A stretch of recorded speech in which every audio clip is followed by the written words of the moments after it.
Welcome back everyone, my name's Eltimar and we are going to be continuing our Let's Play of Shadowrun Hong Kong. Where we left last time, we were about to leave on a mission after doing basically an hour solid of lore. Maybe I should flag all the videos that are lore heavy just as like lore so people can watch them or not as they want.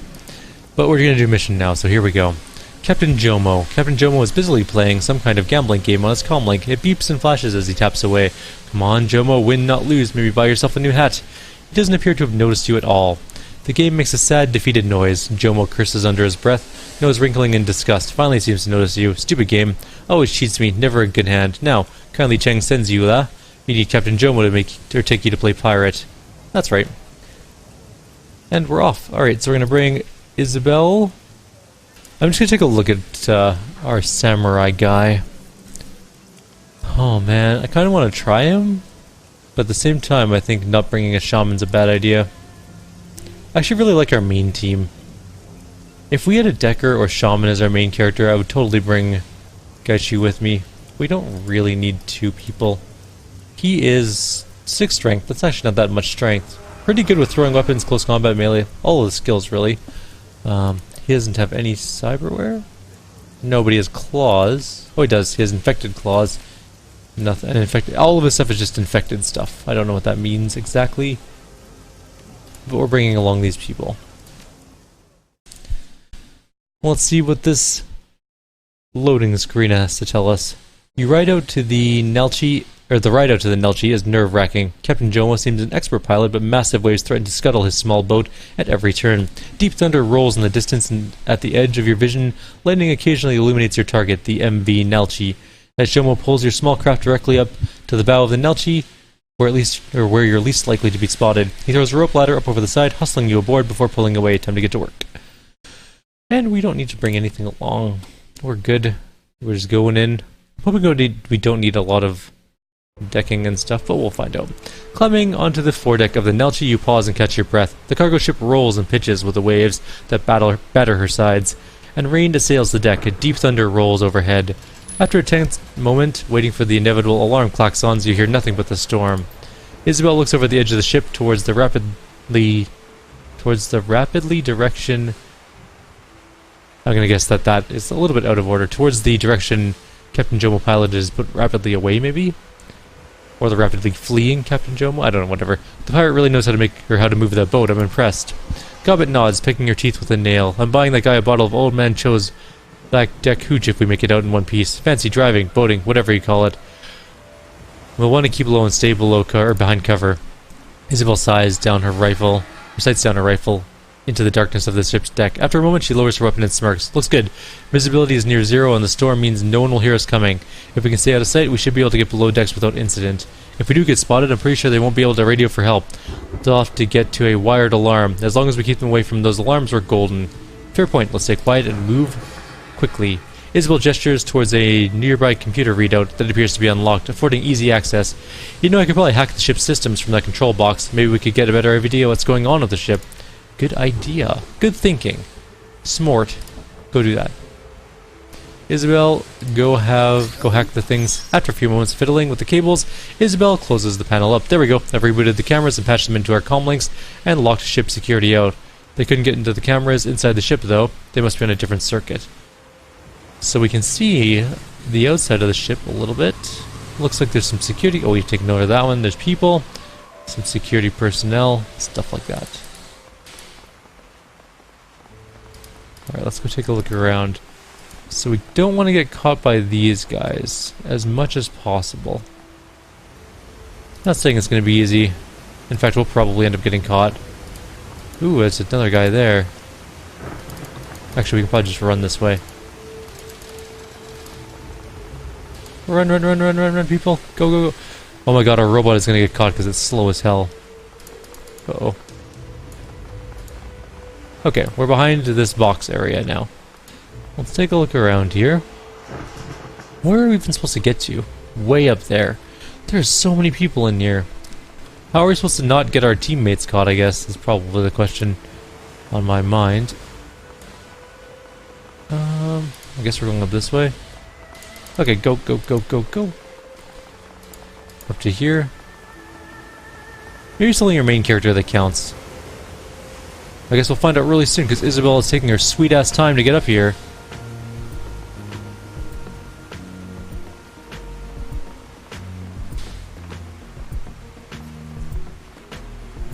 Thanks a lot, Isabel. You got me caught.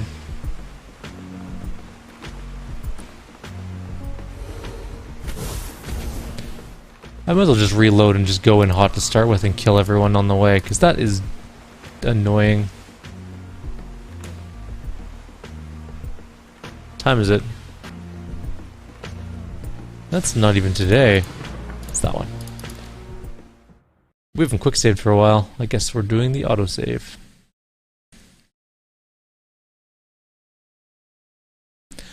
Kind of annoyed that we got caught. Everyone else was in the right position, but Isabel's like, you know what I'm going to do? I'm going to walk super slowly across the deck, full of people looking for me. Let's go really slow, no big deal. It was a big deal, Isabel. It really was.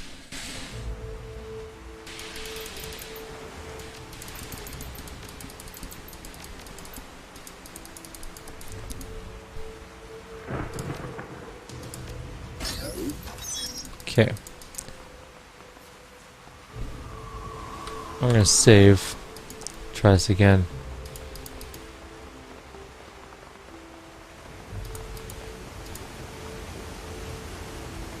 Where'd that one guy go? Oh, there he is. Everyone get here. Oh, I think we're gonna get busted here. Nope, never mind. It's fine. It's going that way somewhere. Wait, you need to get to the next waypoint and then save. Wait. Okay, now go.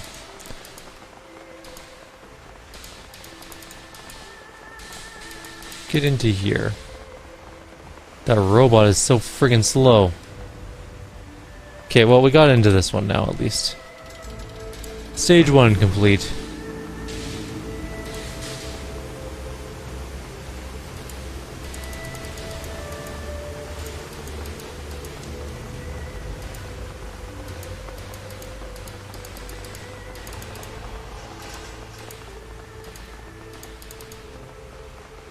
Stage 2 complete. I think we're good there. This is the last one.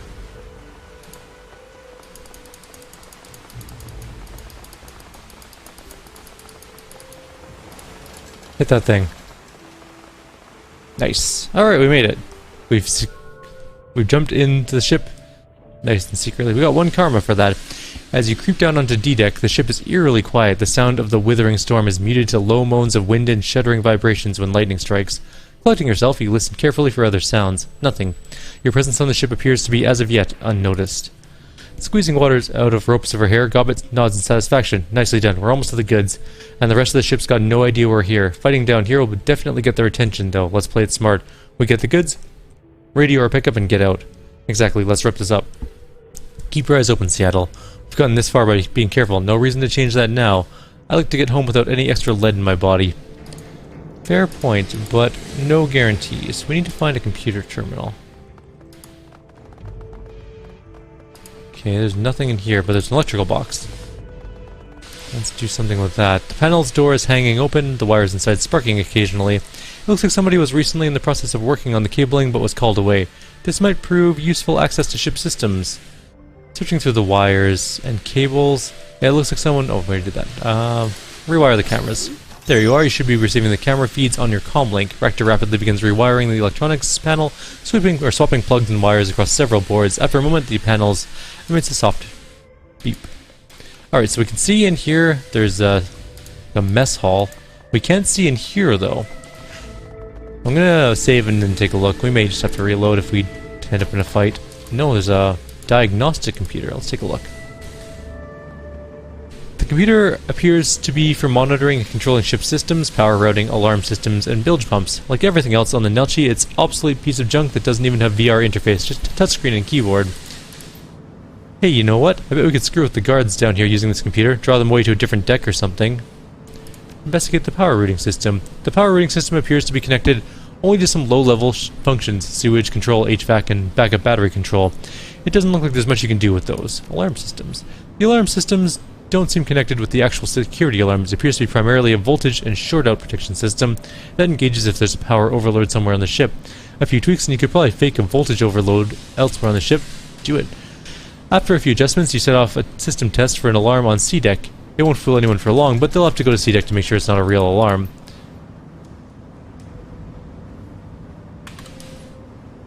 Can't save while in action. There we go.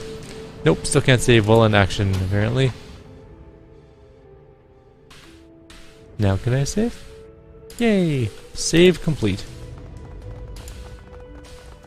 Okay, there's a billiard table in here, and nothing else. We're going through. That's the mess. We don't want to go in there. There's something here we can grab. Take it. Fire suppression controls. This is a control panel for the ship's water pumps and fire suppression systems. The knobs and switches here can cut off or supply water anywhere on the ship with an outlet. The readouts indicate that the fire suppression system doesn't have any safety locks engaged on it.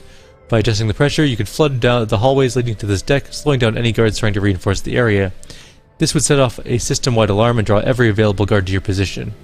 Nope. I'm good. For now.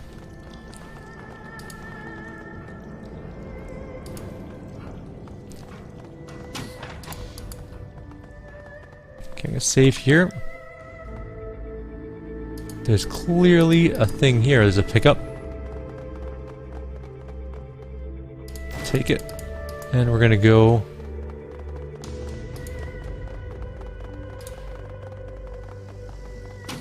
hopefully in here as fast as we can.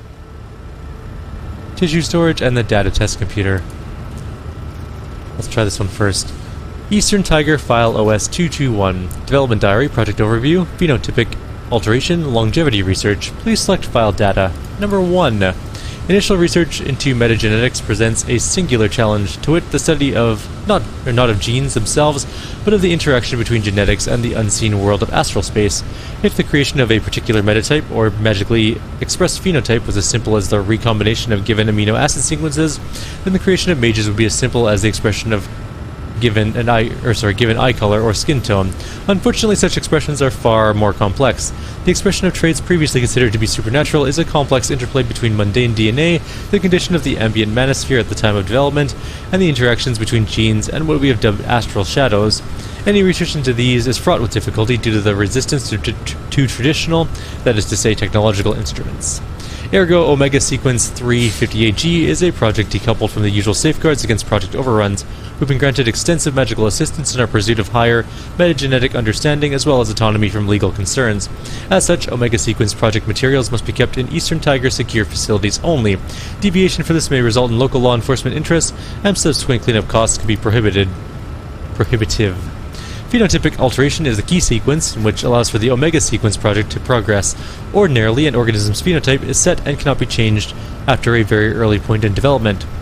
Morphology, phenology, replication processes, any alteration in the coding sequence of a living organism is invariably fatal, except in the case of the Omega Sequence. A combination of alkyliding agents, ambient mana control, and potent alpha emitters allows to control the replication of the Omega Sequence metagene. This is accomplished through an alteration of the interactions between DNA and their astral shadows, the building blocks of metagenetics and mana-based abilities. To understand this concept, consider an Indonesian shadow play. The story one watches is not of puppets, but of the shadows they cast. A skillful puppeteer manipulates not just the puppets, but the space between the screen and the viewer. So too is it with metagenetics. Magical aptitude, metagenetic traits, and formerly unknown parazoology are revealed when mana levels reach a sufficient point to allow the astral shadows of DNA to engage their delicate, powerful dance of replication. To change the metagenetics of an organism, we do not manipulate only the subject's DNA, but the space between that DNA and the astral plane. We cast the requisite shadows, engendering change that can be explained solely by base pairs, alleles, and nucleotides. Control is our challenge. Control is a delicate art. It requires patience and perseverance as well as scientific acumen. But with a fine enough degree of control, we will be able to replicate the magical abilities, trait expression, and black swan effects. What are these black swan traits? Individuals born during events which have ambient magic or mana to spike have been known to express extreme magical potential and meta traits not possessed by the majority of their metatype. Research into Homo sapiens nobilis subjects born during the Awakening, for instance, indicate that ordinary elven longevity does not simply apply. There is no upper bound to the telemetric regeneration. Effectively, they appear to be immortal. The goal of the Omega Sequence project is to harness and unlock these Black Swan meta traits, beginning with the question of the longevity factor in Homo sapiens nobilis. Treatments for extending human lifespans already exist, of course.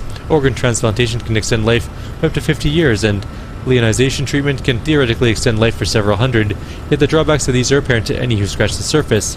Leonization is prohibitively expensive and erodes the patient's essence with every treatment, leading to eventual systemic collapse. Organ transplants can preserve the body, but plaques build up in the patient's neural tissue, and the patient must take a cornucopia of immunosuppressants for the duration of their lives. True longevity lies in preventing aging from occurring at all. Omega sequence number 358G represents our most advanced metagenetic prototype yet. Preliminary results indicate that the test clone's age will lock at 19 years and progress no further. In order to test this, we have induced artificial aging of the clone through our fast-grow organ replacement process. Unfortunately, this has led to an explosive cancer and mutation rate, rendering it non-viable for any other types of metagenetic research. Even so, the value of this test subject cannot be overstated. Let's download all the data, and we wiped all traces of it from the computer. Let's grab the tissue storage. The cold storage tank and attendant machinery are lit from within the organic soup by flickering, baleful lights. The tank containing Omega Sequence 358G chugs quietly while the hum of pumps and coolant. As you look at the tank, the fluid shifts and there is a soft thump as a mass of organic matter drifts up against the glass. A pale, lidless eye stares at you from within the tank. The face it resides in is a ruined mass of tumors and scabrous pustules. A mutated mass of teeth and indeterminate growths dominating what should be the nose and mouth region. As you look, it fixes its lone eye upon you, the pupil flickering back and forth as it tracks your motions. Gobbet gasps and quickly slaps the palm against the tank. She peers at it intently for a few seconds, and a deep shudder rolls through her body. She turns to you, her voice barely above a whisper. Eltimar, this thing is alive. I don't think it's intelligent, but it's definitely living, despite being mostly made of cancer and disease. We need to shut down the life support system, Gobbet. Nothing deserves to live in this condition. Isabel glances at the creature, putting one hand to her mouth to stifle a retch. Gobbet leans closer to the tank, still whispering, "Only a few more minutes, monster. You'll be at peace soon. Please input command, take the samples, and turn off the power."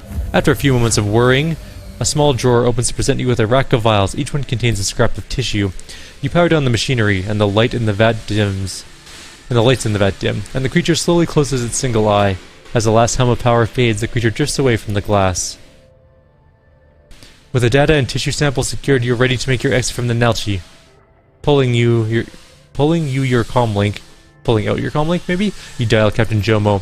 The Malaysian's orc's face springs to life on your comlink, his tusky maw spread in a grin. Jomo is listening. You ready for pickup, my friend? We're standing by and have eyes on the ship. Make it fast. Things might heat up. Easy, La. We'll be there in a few minutes. Be ready right where we dropped you off, friend. With that, Jomo disconnects the call. In a few minutes, the only thing between you and Hong Kong will be the open ocean. The last detail is inform the Johnson everything is complete, and have him transfer payment. Inform Johnson? Anyways, you rapidly dial the number Kindly Cheng gave you for Tigath. The elf on the screen has the bearing of someone with no time for pleasantries, and his tone is flat when he speaks. This is Tigath. Is the job done? We're done here. We can release the data at the time and site of your choosing. That was swiftly done. Unfortunately, there's been a complication. I can't transfer your payment till we meet in person. I've had a tail on me since I arranged the run with Kindly Cheng. I think the Solpas have caught up with me, and are watching to see what I'm up to. I can shake the tail, but I need to ensure my safety before this is done. I can help with that, but it'll cost you. Tigath grimaces, but nods his head in agreement after a few seconds. I'll pay whatever it takes to get them off my back. If I can't, my family's still dead. I have a safe house in Hoshang Village that I set up before landing here. Meet me there, call me when you're close, and I'll shake the tail.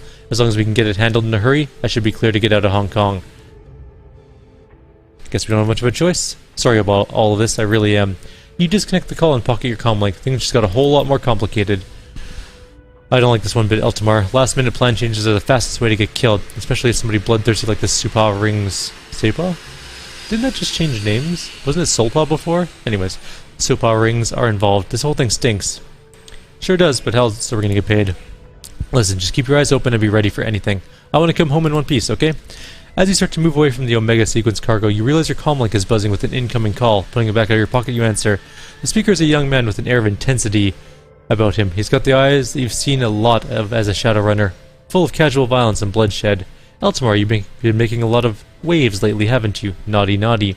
Who the hell are you? My name is Huang Jimin. I run the Blue Heaven Solpa ring. It was Solpa before. Anyways, whatever. You're Eltimar, and you've just stolen from Eastern Tiger. Wang runs a hand through his hair, a smug smile plastered across his face. Don't bother to deny it. I've got your employers calmly cacked. Heard the whole exchange. Pretty ballsy calling a Shadowrunner out like this. We both have to live and work in Hong Kong. You made a bit of a name for yourself, and I respect that. But just like you, I have a job I'm being paid for, and that is to make sure your employer doesn't ever get his hands on the data and samples you've got. I think we can help each other. How do you figure? You've been lied to from the very beginning. Once that elf has the data and samples, he's going to kill you and dump your body in a shallow grave, if he bothers to bury you at all. I have access to information you don't. The elf's full name is Tagath Wright, and he's a spy for Tangier, some kind of field agent for the Council of Princes. He launched a failed attack on the original research lab in Tacoma. That's why Eastern Tiger is moving the project equipment and data to Seoul. He's also tried attacking that ship near Perth and Ryu Islands. And what makes you think I'll trust you? Wright's left every team he's hired out in the cold, or worse. You're just his latest in a string of hired help. I understand it's bad for business to cancel a contract, but it's better than being shot in the back of the head. We both have to live and work in this city. We both have a job to do. Here's my proposal. You give me the data and samples from Omega Sequence 358, and I give you a cut of what I'm being paid. Then together, we take care of Wright. It's not optimal, I know, but we both come out on top, and I get to send a simple message. Don't fuck with us. Okay, I'm gonna pause for 1 sec. I'll be right back. Okay, I'm back. Sorry about that. Needed to get some water. Alright. I'm gonna say no, I finished the job to the letter. Wang's expression darkens and his tone grows cold. I hope we'd be able to come to some agreement. But if you refuse to see reason, bullets may prove a more effective argument. No one crosses the blue heaven and lives. Your death will be an object lesson in that. I think you've made a new friend, Eltimar. I think he's unwittingly just gotten far over his head. Look at what's coming to him. Let's get out of here. You put your comlink away and check the time. Captain Jomo should be arriving any minute. Time to head back to Hong Kong and what awaits. Do I actually need to walk out of here? Well, it's gonna be hopefully okay. We saved, so let's just walk.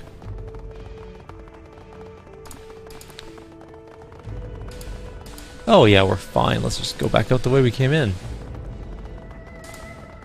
Now, the upper deck is gonna be kind of annoying. Oh, that's not where we came in.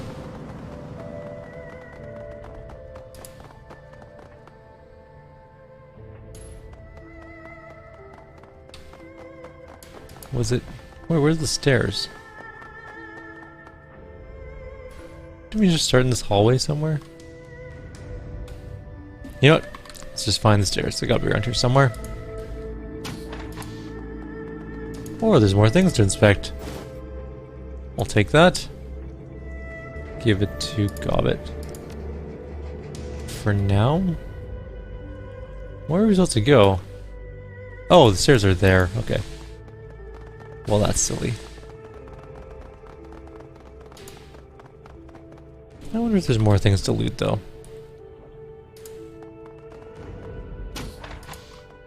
Yes, there are. Got a phosphorus grenade.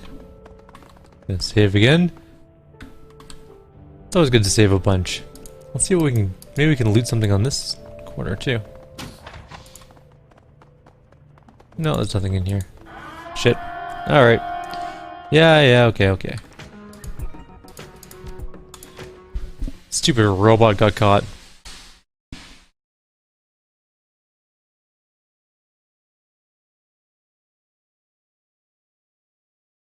I guess you could just set combat on and then just move turn-based, which might be the better way to do things, actually, now that I think about it. But I don't know if it gives the enemy time to do things. I guess if you don't shoot them, maybe not.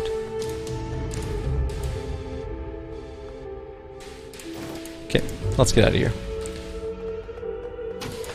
I'm just kind of surprised we can't get out the same way we came in, although this might lead us to a much more easy way to get out. I'm hoping anyways.